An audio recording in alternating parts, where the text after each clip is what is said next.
بگم از این خود فروشای بیگانه پرست بگم اونا که خود افغان میگن شناخت کارت پاکستان از عجیب دارن اونا که وطن تاراج کردن برای خود در پاکستان خانه آباد کردن به خاطر پیسه کسلیس دار خورا شدن برای افغان بردن افغانستان پایلوش کردن به خاطر خوشی دار خورا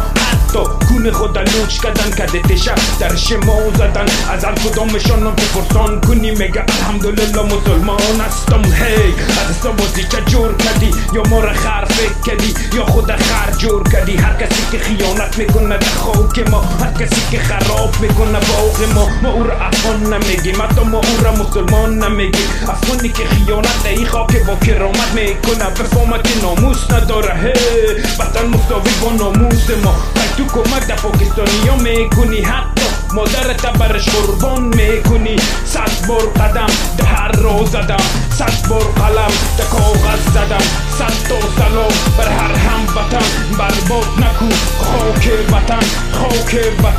دوری کهن عاشق شدن دو هموطن صد تا سلام بر عاشق شدن صد تا سلام بر عاشق شدن